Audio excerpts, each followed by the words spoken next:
तो मूवी शुरू होती है माइकल से, जो एक ऐसे शहर में ड्रग्स सप्लाई करता था जहाँ यमराज किसको कब उठा ले कुछ पता नहीं था। इस शहर के गैंगस्टर में से रिनकन गैंगस्टर का नाम बहुत ज़्यादा चलता था। दूसरी तरफ माइकल अपनी साइकिल से ड्रग्स की सप्लाई किया करता था। माइकल हमेशा ड्रग्स सप्लाई करने के बाद सारे के सारे पैसे रिनकन के ससेरे भाई गैंगस्टर को देता था, क्योंकि हर किसी का रिनकन से मिलना अलाउ नहीं था।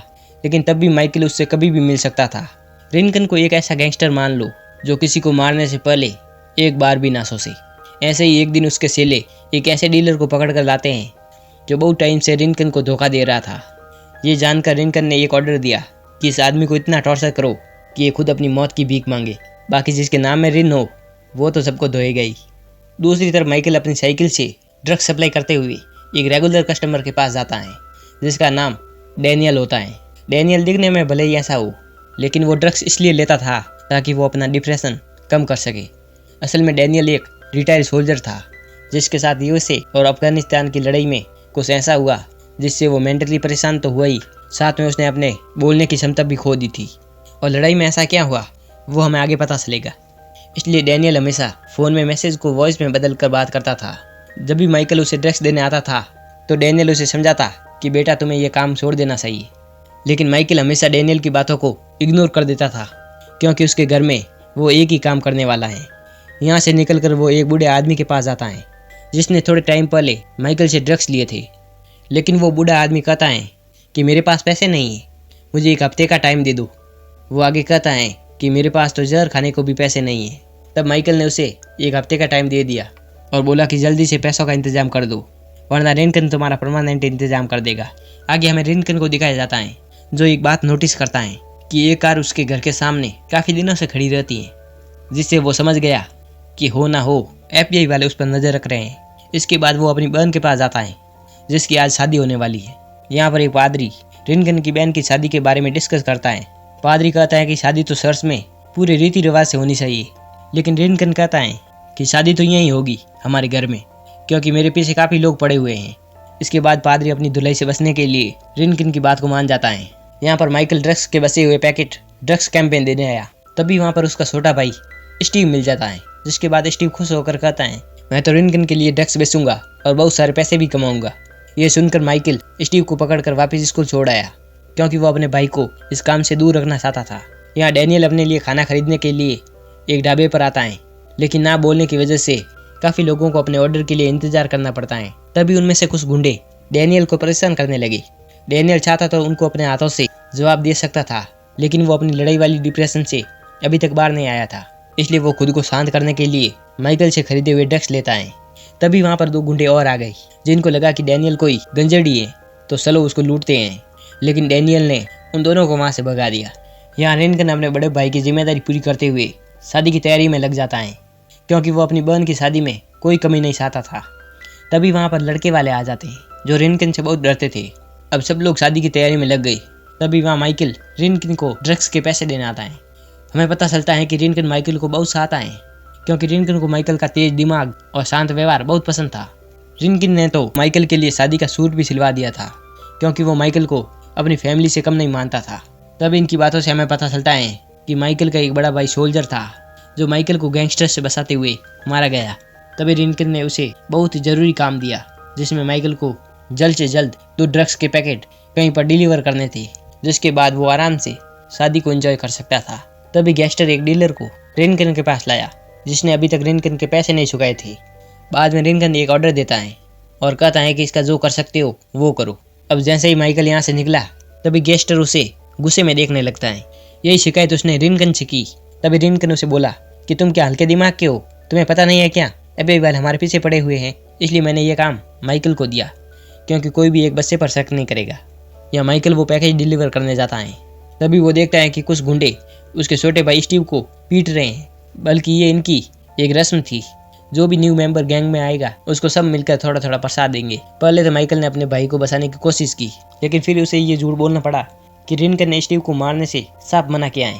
ये सुनकर सारे गुंडे साइड हो गए, क्योंकि उन्हें पता था कि ये बात अगर सच हो गई तो रिनकन उनकी धुलाई कर देगा। अब माइकल पैकेज डिलीवर करने की जगह अपने भाई को घर छोड़ने चला गया। तभी उसने गलती से अपने घर पर एक ड्रग्स का पैकेट गिरा दिया। इतने में गैंगस्टर भी अपने साथियों के साथ वहाँ पर पहुँच जाता है। वो आकर बोलता है कि रिनकन तुमसे मिलना चाहता है क्योंकि तुमने अभी तक उसके पैकेज डिलीवर नहीं किए हैं। अब गैंगस्टर इन दोनों को रिनकन के पास ले जाने लगा, लेकिन बीच रास्ते में ही वो माइकल को मारने लगता है और कहता है कि मैं तुम्हारी आंखों के सामने तुम्हारे भाई स्टीव को मार दूंगा। ऐसी हालत में माइकल को यहाँ से भागना ही सही लगा, इसलिए उसने स्टीव के साथ यहाँ से भागना शुरू कर दिया। यहाँ ये भागते भागते डैनियल की गाड़ी के पास पहुँचे और उससे मदद मांगते हुए उसकी गाड़ी में बैठ गए। अब गैंगस्टर और उसके साथी इनका पीछा बाइक से करने लगे, लेकिन डैनियल अपनी ड्राइविंग स्किल से उन बाइकर्स को दीवार से चिपका देता है। लेकिन ऐसा करने के बाद उसकी कार भी पूरी तरह से डैमेज हो गई थी। लेकिन फिर से माइकल ने गलती से ड्रग्स का एक और पैकेट उसी कार में गिरा दिया। अब कार भी पूरी तरह से जल चुकी थी।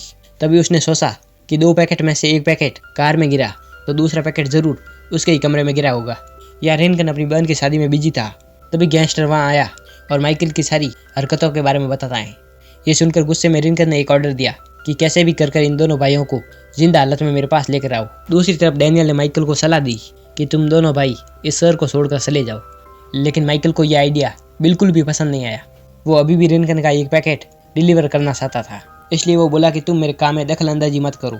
जिसके बाद वो स्टीव के साथ रिनकन का वो एक पैकेट ढूंढने चला गया। यहाँ गैंगस्टर के निकलते ही रिनकन से स्पाइडर नाम का एक आदमी मिलने आता है, जो कि आज की डिलीवरी पूरी ना होने की वजह से बहुत गुस्से में था। वो रिनकन से कहता है कि अगर ये डिलीवरी पूरी नहीं हुई तो इसकी भरपाई तुम्हें बहुत सारे पैसों से करनी होगी। या माइकल दूसरे रास्ते से अपने कमरे में जाता है, जहाँ पर उसे बहुत ढूंढने के बाद पलंग के नीचे वो पैकेट मिल जाता है। थोड़ी देर बाद एक छोटा लड़का आया और बोला कि गैंगस्टर के लोग नीचे तुम्हारा इंतजार कर रहे हैं, इसलिए मैं तुम्हें सेफ रास्ते से बाहर लेकर चलता हूँ। लेकिन ये लड़का तो खुद उन लोगों के साथ में मिला हुआ था। अब गैंगस्टर और उसके साथी इन दोनों भाइयों को रिनकन के घर ले आए। यहाँ डैनियल जब घर पहुंचा तो ये देख कर शौक गया कि गैंगस्टर और उसके साथियों ने मिलकर उसके ससुर जी को बहुत मारा था। डैनियल को बहुत गुस्सा आया। इसके बाद उसने गैंगस्टर से बदला लेने और साथ ही माइकल और स्टीव को बचाने का प्लान बनाया। फिर यहाँ डैनियल रिनकन के घर पहुंचा, जहाँ पहले 2 गुंडों ने उसे बहुत मारा। लेकिन तभी डैनियल को अफगानिस्तान वाली लड़ाई याद आ गई, जिसको याद करके उसने उनमें से एक आदमी को पूरा खत्म कर दिया और दूसरे आदमी को उसने बंदी बना लिया। जिसके बाद उसने बाकी गुंडों को और FBI वालों को दिखाया कि FBI वालों में से एक है, ताकि उन गुंडों में से कोई एक फायरिंग स्टार्ट कर दे। और ऐसा ही हुआ। जैसे ही अंदर शादी शुरू हुई वैसे ही बाहर भी लड़ाई शुरू हो जाती है। इस लड़ाई में FBI वाले और रिनकन के साथी दोनों ही मारे जाने लगे। लेकिन सबसे ज़्यादा दुख की बात तो ये थी कि अपनी शादी के दिन रिनकन की बहन मारी जाती है। मतलब जो इसके लिए सबसे खुशी का दिन था, उसी दिन उसकी मौत हो गई। यहाँ डैनियल को भी एक टांग में गोली लग गई थी, जिसके बाद वो पैर पर पट्टी बांधकर उन दोनों भाइयों को वहाँ से बचाकर बाहर ले आता है। वे तीनों एक रेलवे ट्रैक पर पहुंचे। तभी गैंगस्टर ने उन पर बंदूक तान दी। तभी वहाँ रिनकन पहुंचा और गैंगस्टर से कहा, इन तीनों में से किसी पर शूट मत करना। वो माइकल से बोला कि मैं तुमसे बहुत निराश हूँ, क्योंकि मैंने कभी नहीं सोचा था कि तुम मुझे एक दिन ऐसा धोखा दोगे, बल्कि मैंने तो तुम्हें हमेशा अपने छोटे भाई की तरह रखा। अब रिनकन माइकल पर शूट करता, लेकिन वो चाहकर भी उस पर गोली नहीं चला पाया। इसलिए वो बोला कि तुम यहाँ से चले जाओ और आज के बाद मुझे अपनी शक्ल मत दिखाना। ये सुनकर गैंगस्टर को गुस्सा आ गया कि रिनकन ने हमेशा माइकल को सजाओं से बचा कर रखा, जिसके लिए वो हमेशा से ही माइकल से जलता आया।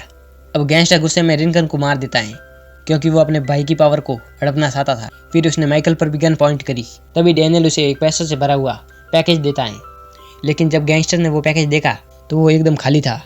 इसी बात पर गैंगस्टर डैनियल को शूट करता। इतने में गैंगस्टर पर किसी ने शूट कर दिया, बल्कि ये सब करने वाला और कोई नहीं, वो छोटा बसा ही था। अब मूवी के एंड में माइकल और स्टीव एक ट्रेन से अपनी ज़िंदगी की नई शुरुआत करने निकल गए। तभी स्टीव को उसके बैग में बहुत सारे पैसे मिलते हैं, जो डैनियल ने उनकी ज़िंदगी की नई शुरुआत में तोहफे के रूप में दिए हैं। और जो डैनियल था वो अफगानिस्तान की लड़ाई में फायरिंग कर रहा था। उसने फायरिंग में एक माँ के बेटे की जान ले ली थी, जिसके बाद उस पर किसी ने बॉम्ब गिरा दिए और इसी सदमे की वजह से डैनियल के मुंह से आज तक कोई शब्द नहीं निकला। वीडियो कैसी लगी कमेंट करके बताना। साथ ही वीडियो को लाइक करके चैनल को सब्सक्राइब कर देना। मिलते हैं अगले वीडियो में।